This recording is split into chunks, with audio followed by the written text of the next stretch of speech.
Hey guys, Eric here, co-founder of Freshline, answer another FAQ. This one is, what is the expedition cost? What does that look like? What's the breakdown? What can I expect? So expedition costs, as of the filming of this video, the costs you're looking at are anywhere between kind of 6 to 9 grand for an expedition. And I'll be the first one to let you know that the costs for these expeditions are either going to be on par or sometimes more than a local tour company. Reason for that is we're going on an expedition. This is not a trip that we run again and again and again like every other tour company, where you learn a few things, you iron it out the first time, and then you reduce your costs and efficiencies as you go. We're exploring these places and then we never go back. And so because of that, there are inherent costs to learning and doing things for the first time when we go to these locations.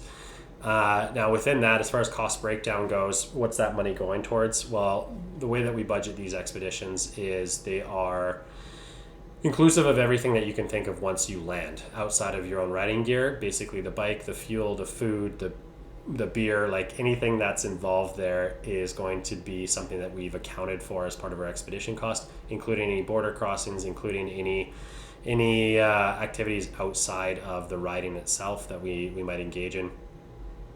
That would all be considered in the cost of that expedition when you first choose to engage in that expedition, if you're accepted onto an expedition team. So that's what's included. As far as breakdown, where do those costs go? Yeah, so a number of those costs are going to, the majority of the costs are going directly to the expedition itself, everything I just laid out, the accommodation, the bike rental, the fuel, all of that. The other costs are going to go to, or I should say some costs are going to go to the expedition leader and the assistant leader. So our model is quite different from a moto tour company. All of our expeditions are run and led by our own members as volunteers.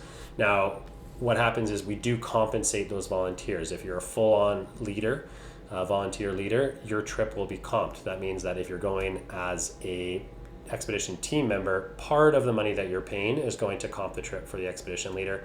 Keep in mind that if you're running a tour company, we'd be paying a guide who would be paid, i.e. There'd be more money that goes into this, but because they're volunteer, we're just covering the trip costs. And then as far as our assistant leaders go, assistant leader would get the trip at half of whatever the budgeted cost is. So that's where some of that money is going to go. And then there is a portion of the money that you're paying into that expedition that will go to greater club overhead costs. So you got to think things like our marketing costs, our website costs, our salary costs. We were big enough that we've got individuals that are handling member support, ops, marketing team. So some of the costs that are going into the expedition are covering those overhead costs as well.